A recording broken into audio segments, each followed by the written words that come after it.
alaikum. Today we will discuss another very important topic, that is CNS tumor. And CNS tumor are actually divided into two broad classes. One is brain tumor, another one is spinal tumors.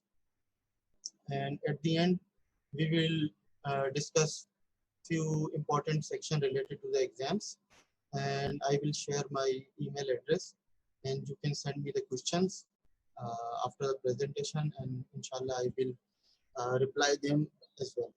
So as I told you before, CNS tumors are divided broadly into two categories. One is brain tumors and other one is spinal tumors.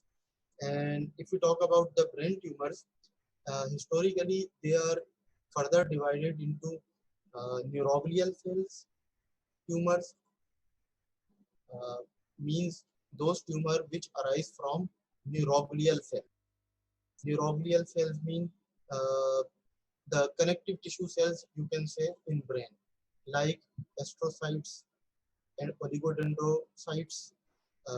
These are the cells which are called as neuroglial cells, and the tumors which arise from neuroglial cells are called as neuroglial tumors.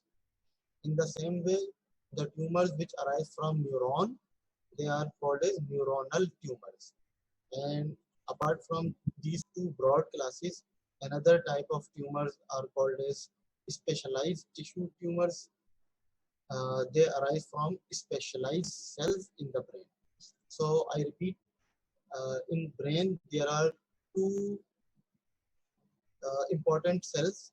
One is neuroglial cells like astrocytes, ependymal cells like oligodendroglial cells, and the tumors which arise from these cells are called as neuroglial cells tumors, neuroglial tumors. And the tumor which arise from neuron are called as neuronal tumors. Those tumors which arise from some specialized tissue, we will discuss those tumors later on. So neuroglial cells tumors, like for example arise from astrocytes, are called as astrocytoma. In the same way, the tumors which arise from oligodendrocytes are called as oligodendroglioma. In the same way, those tumors which arise from ependymal cells are called as ependymoma. So these three important tumors are called as neuroglial tumors, neuroglial cells tumors: astrocytomas, oligodendrogliomas, or ependymomas. And in neuronal tumors, the important tumor is medulloblastoma, you can say. Medulloblastoma is one of the neuronal tumors. And specialized, as I told you before, in the brain there are some specialized tissue, like for example pituitary tumor, like for example pineal gland tumor, pineal gland.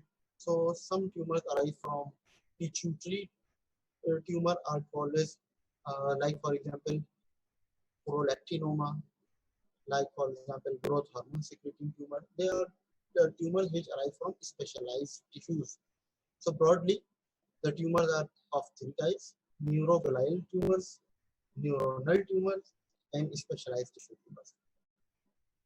Now there is another very important concept of axial and extra-axial brain tumors. Axial and extra-axial brain tumors. Let's see what it is. Axial tumors are those tumors which arise from brain tissue itself, and extra-axial brain tumors are those tumors which compress the brain, but they are not originated from the brain tissue itself. Like for example, glial tumors arise from brain tissue. As I told you before, glial tumors arise from glial cells, so they are axial tumor. But let's talk about some extra-axial tumor, like for example meningioma. Meningioma is a tumor which arises from arachnoid cap cells, arachnoid layer. So it is not a part of brain. So if a tumor arises from any tissue apart from brain tissue itself, but it compresses the brain, is called as extra-axial brain tumor. Like for example meningioma. meningioma doesn't arise from brain tissue itself. It arises from arachnoid layer, but it can compress the brain, so it is an extra-axial brain tumor. And axial tumor, what is axial tumor? The tumor of brain tissue itself, like for example, glial tumors, astrocytoma, ependymoma, oligodendroglioma, medulloblastoma. They are axial tumors. So you can see an MRI here in this slide. You can see an MRI in which there is a large tumor which is involving the right frontal region, left frontal region. A very big tumor is there. So it actually it is an MRI of high grade glioma. So high grade glioma, again I would say it is a type of axial tumor. In this MRI we can see a tumor in the right frontal region. Here you can see a tumor in right frontal region which also has some sort of edema.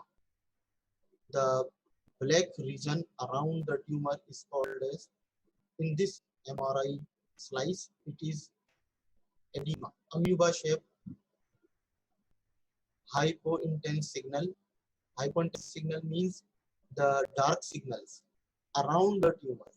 Amoeba shape, a cloud around the tumor, is called as edema, brain edema. So again, it is a high grade glioma in the right frontal region, and it is an example of axial tumor. Axial means the tumor which arises from brain tissue itself, like those tumor which arise from glial cells, those tumor which arise from neuronal cells, those tumor, any tumor which arises from brain tissue itself is called as axial tumor. Sorry, axial tumor. And you can make a comparison with axial tumor with this tumor. It is a meningioma, which arises from arachnoid layer of the brain. Arachnoid is one of the meninges, and arachnoid layer, there are some specialized cells in the arachnoid which are called as arachnoid cap cells. And arachnoid cap cells are special cells in arachnoid layer of the meninges, and they give rise to meningioma. You can see in this MRI that there is a large tumor in the left frontoparietal region, and it is compressing the brain towards the right side. You can see the midline shift from the left towards the right side, and it is compressing the brain. So it is an extra-axial tumor. So in a nutshell, there are two types of tumors. One, axial, arises from brain tissue itself, like glioma, and another one is extra-axial brain tumor, which is not a which are not arise from the brain tissue itself. Actually, they are extra-axial masses which can compress the brain, like for example meningioma, like for example tuberculoma, like for example osteoma.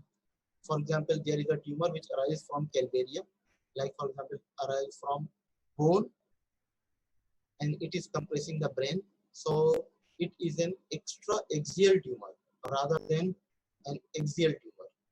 Like here in this MRI slice, you can see a tumor which arises from meninges, especially from arachnoid, and it is compressing the brain. It is called a meningioma.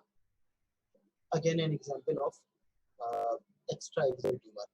And when you people will be posted in neurosurgery ward, then I will tell you uh, how to read the MRI. And in this slice, you can see on your left, this is the MRI cut of T1 weighted image.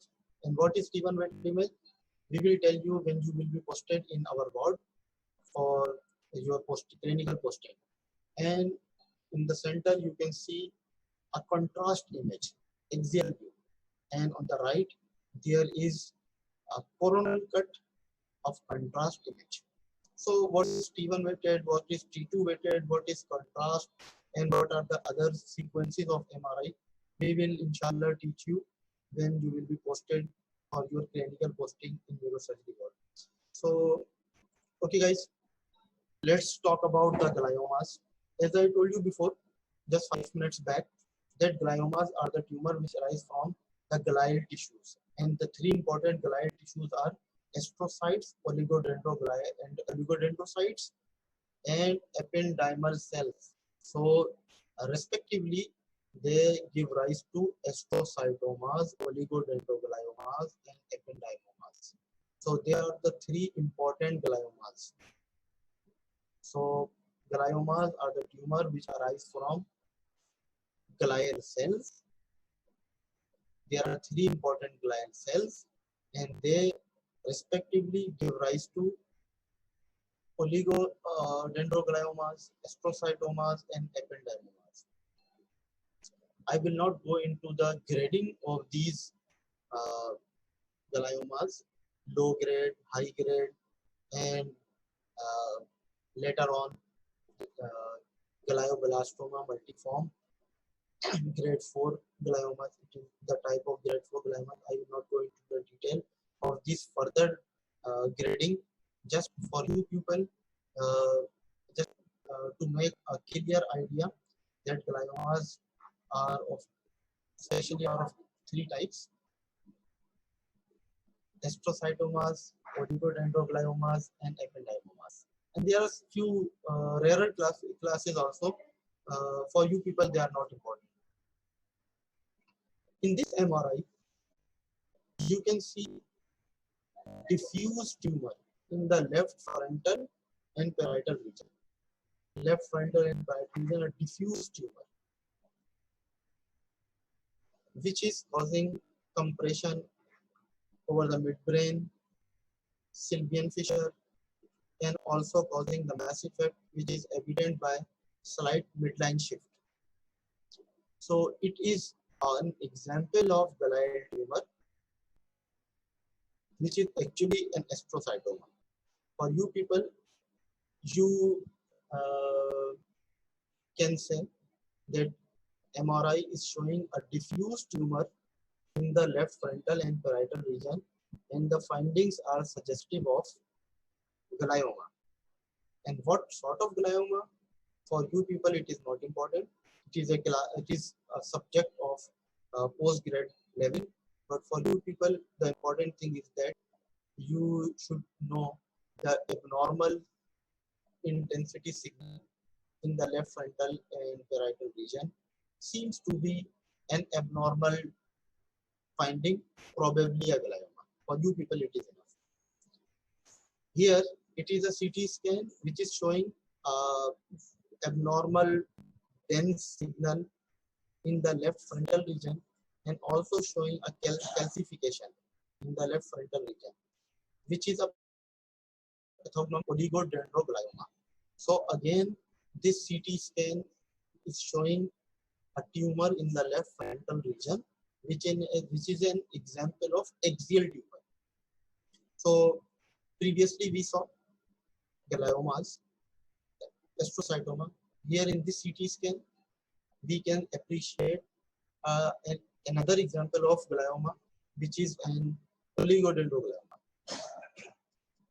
Here, you people can appreciate a tumor in the posterior fossa. Here, in the posterior fossa, a large tumor within the fourth ventricle.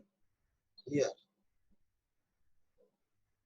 MRI of a baby showing a large tumor in the posterior fossa, which is causing the pressure over the medulla and pons. Here, actually, it is a medulloblastoma. Medulloblastoma. So, again, example of glioma. Again, an example of axial tumor. Axial tumor, sorry. Axial tumor. So, it is the MRI showing astrocytoma. In this CT scan, the CT scan is showing a tumor in the left frontal region. Findings are suggestive of axial tumor. because of this calcification, which is a pathognomic sign of oligodendroglioma. So this is a CT scan showing an oligodendroglioma probably. Here in the MRI is showing a tumor in the posterior fossa. This is called as abnormal intensity signal in the posterior fossa within the fourth ventricle, causing pressure over the medulla and midbrain. So findings are suggestive of medulloblastoma. Like in this MRI, so you people can appreciate a large contrast enhancing tumor in the posterior fossa, causing pressure over the brainstem. Again, an example of posterior fossa tumor. Findings are suggestive of medulloblastoma. If you people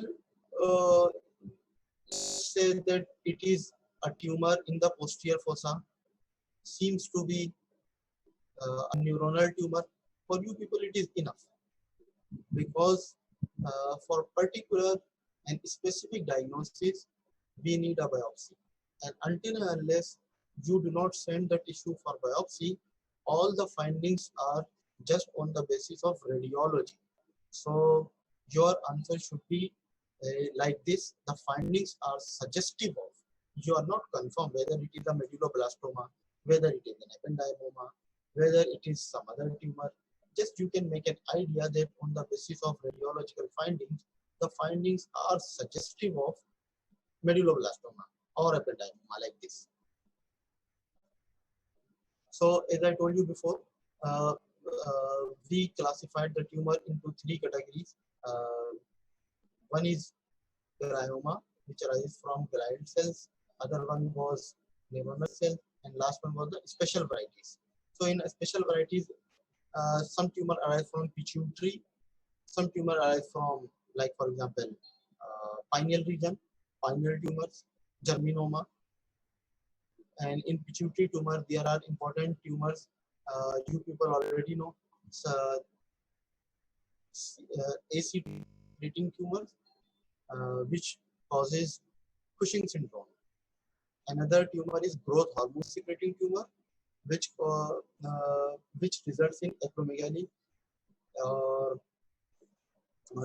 There is another tumor which is the prolactin secreting pituitary adenoma, which causes prolactinoma, Forvis-Albright syndrome.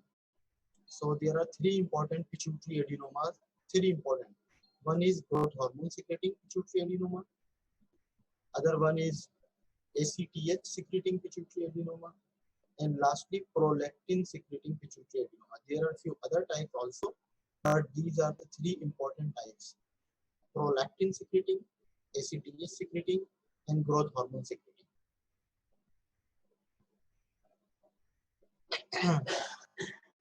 Another tumor arises from special cells. They are choroid plexus papilloma, which you people know that they results in hydrocephalus because of the excessive secretion of CSF. Another example of specialized brain tumor. So if you see this here in this slide, you can see the astrocytoma makes around 16% of the all brain tumors. And apart from this, there is another type of astrocytoma, a high grade 4 glioma, which is called as GBM, glioblastoma multiforme. So gliomas are the most common brain tumor, gliomas. And if somebody asks what is the most common glioma, so in glioma you can see glioblastoma is the most common type of glioma. And if somebody asks what is the most common brain tumor, primary brain tumor, again the answer will be glioblastoma, GBM. And second most common is meningioma. other tumor you can see with their percentages. Let me tell you an important thing.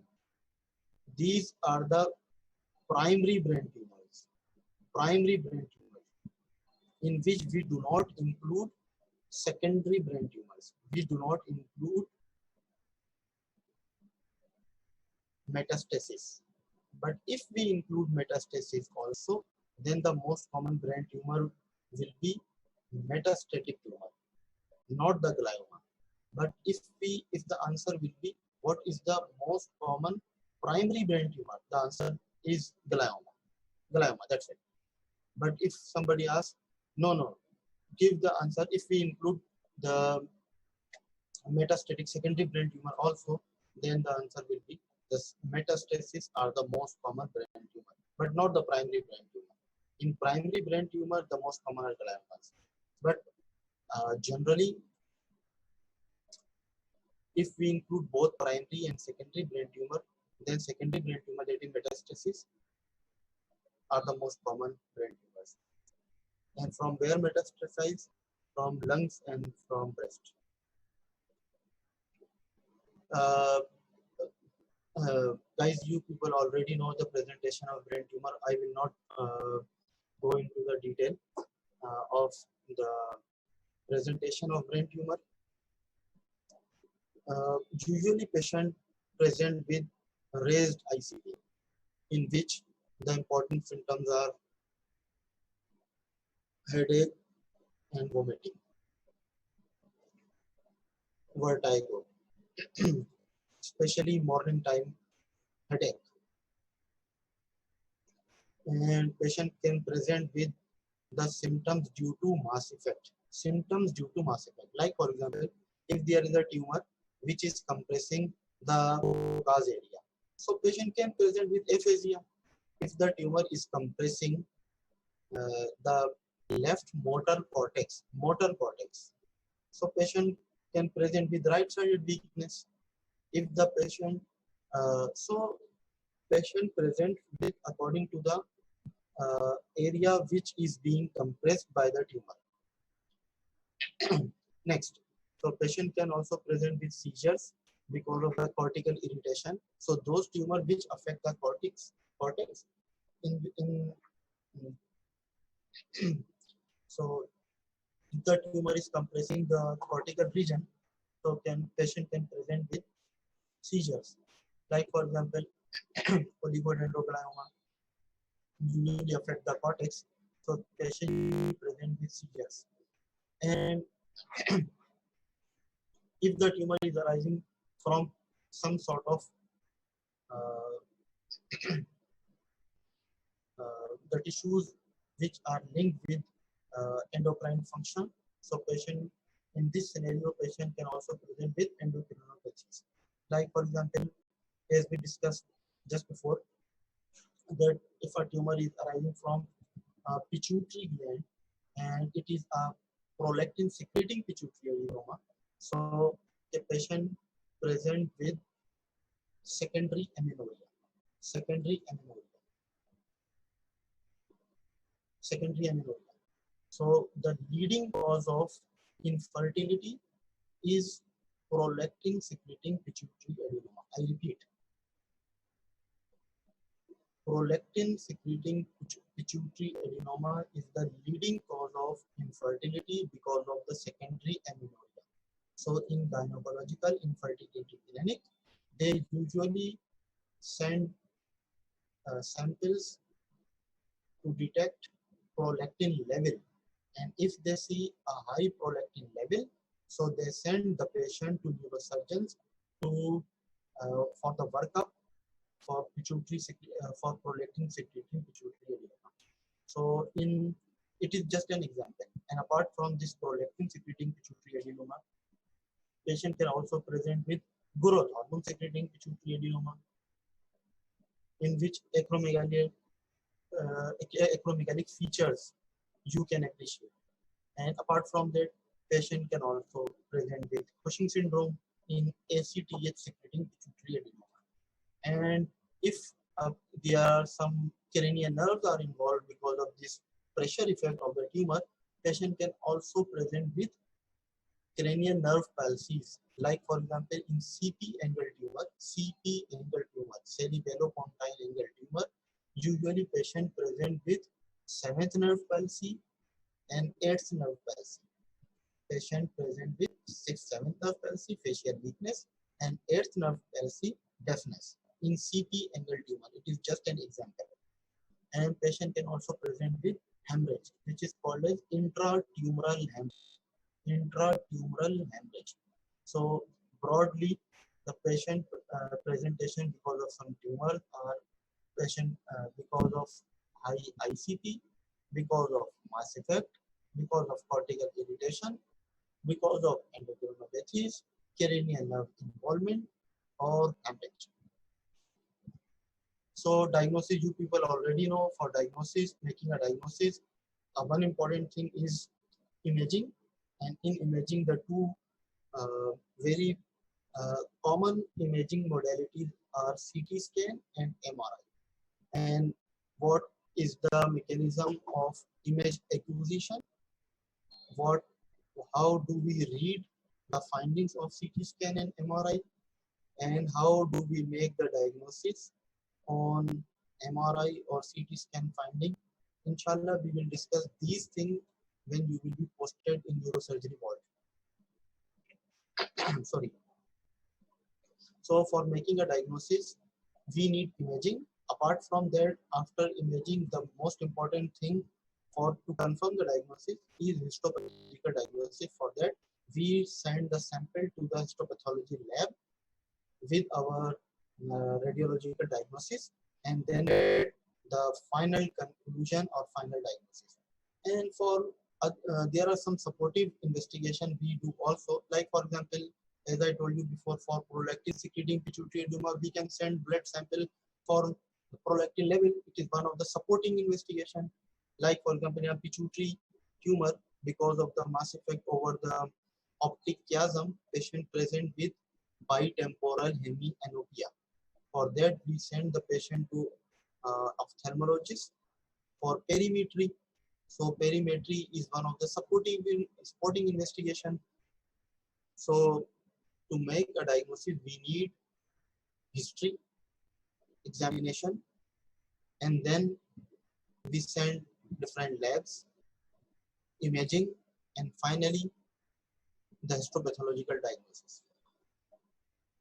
And after that, you are a neurosurgeon, and after making a diagnosis, you need to treat your patient.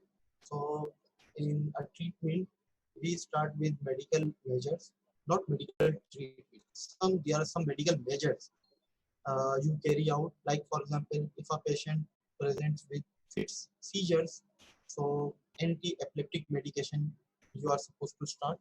And in the same way, if a patient presents with raised ICP, raised intracranial pressure, so you need to start steroids or mannitol to lower the raised ICP, to decrease raised ICP. So these are the medical measures, IV fluid, oxygen, and so on. So these are the supportive medical measures, but this is not the treatment. The treatment is excision, resection, and after resection, uh, to uh, to decrease the chances of recurrence, you start radiotherapy, chemotherapy, hormonal therapy, and so on. So uh, it, some tumor are very responsive to radiotherapy, some tumor are very much responsive to chemotherapy. So for every tumor, we discuss in this tumor in tumor board meeting, and in tumor board meeting, uh, neurosurgeons, radiotherapists, chemotherapy consultant, they all people discuss what should be the main way of treatment for this patient. Just just wait.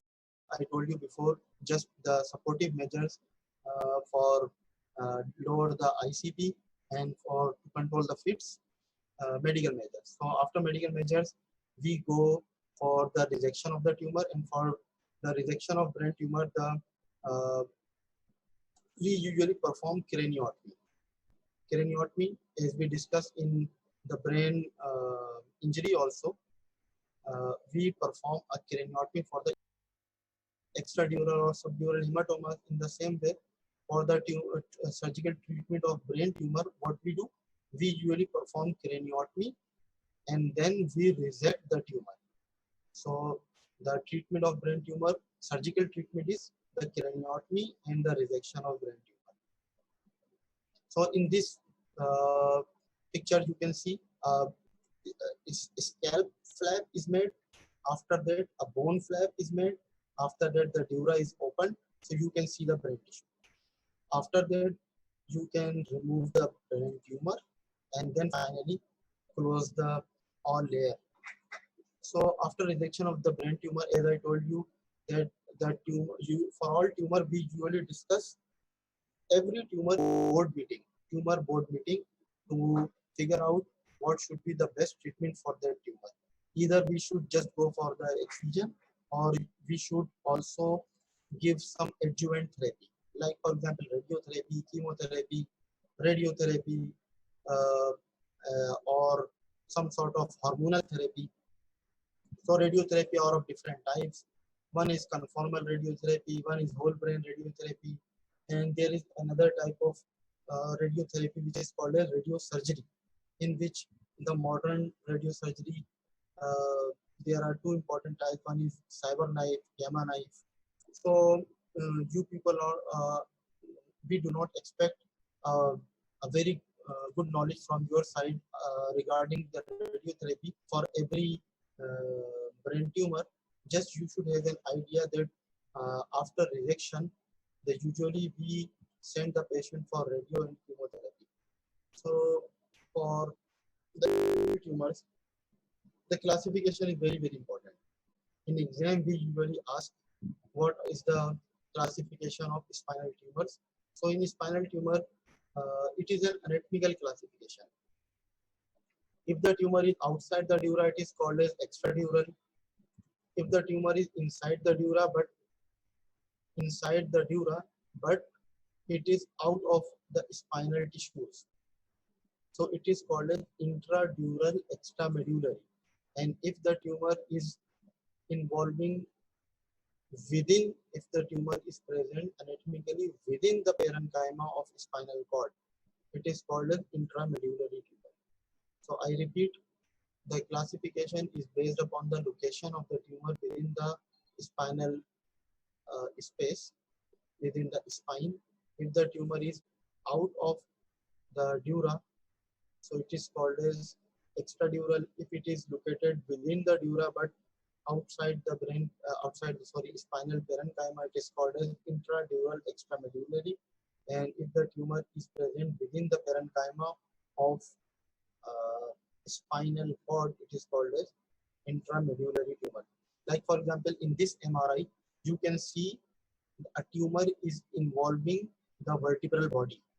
So tumor is involving the vertebral body. So if a tumor is involving the vertebral body, so obviously it is an extradural tumor. Extradural tumor. So extradural tumor in this MRI you can appreciate. And a very important finding, let me tell you, if a tumor is involving the vertebral body and not involving the disc space, I repeat, if a tumor involves the vertebral body and the disc spaces are spared, not involved, so it is a finding of spinal metastasis. I repeat, if a tumor is involving the vertebral body and spaces are disc spaces are spared, disc spaces are not involved, so it is a sign of spinal metastasis. And if a mass is involving the disk space and vertebral body is not involved. So it is a finding of some sort of osteomyelitis like TB osteomyelitis. So inflammatory lesions usually involve the disc spaces, like for example TB osteomyelitis, like this. And the tumors, especially metastasis, they usually involve the vertebral body and disc spaces are spared. So conclusion is that if the disc spaces are involved, it is a good clinical feature. It is a good clinical sign because it is a treatable condition. And if the disc spaces are spared and only the tumor is involved in the vertebral body and disc spaces are not involved, it is a bad sign because it is a sign of spinal metastasis. So again, the tumor is involving the vertebral body. It is an example of extradural tumor. In this MRI, you can see an intradural extramedullary tumor. Intradural extramedullary tumor, meningioma or neurofibroma. There are two important types of intramedullary. There are two important types of intradural extramedullary tumor. One is neurofibroma and other one is meningioma. So if somebody asks what are the types of intradural extramedullary tumor, there are two important types. One is meningioma and other one is neurofibroma. And another example of meningioma, intradural extramedullary, and in this MRI you can see the cord is expanding, thickened as compared to the normal region. So why it is swollen, why it is thickened? Because of the tumor is involving the parenchyma of spinal cord. So it is an example of intramedullary tumor. So again, let's see, it is a tumor involving the vertebral body. It is an example of extradural tumor. Let's see, extradural, intradural, extramedullary, intramedullary.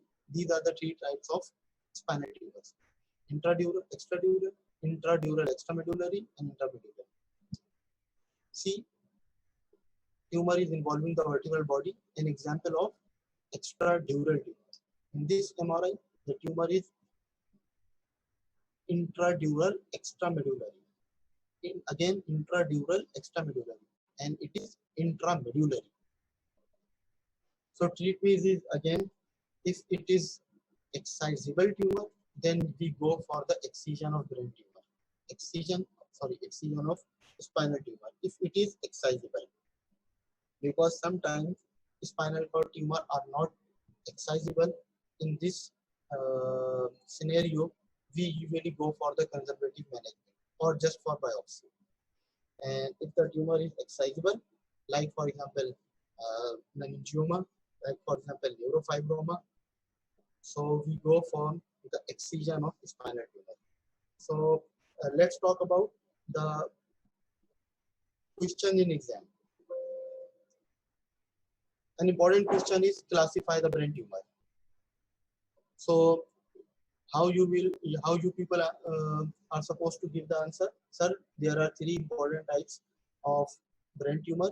Tumor arise from the neuroglial cells are called as astrocytoma. Tumor arise from neuronal cells are called as neuronal cell tumors. And specialized tissues tumor which arise from pituitary or pineal region tumor.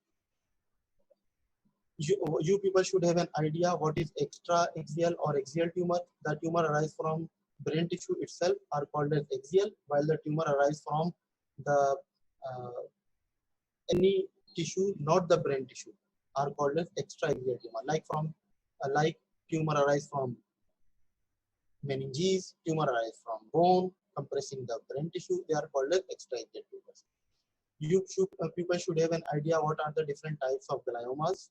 There are three important types: astrocytomas, oligodendrogliomas, ependymoma. MRI How do we read MRI? We will teach you these things in our classes when you will be posted. And pituitary presentation is very important. You people should have an idea what is the presentation of pituitary adenoma. क्या क्या findings होती है pituitary adenoma की.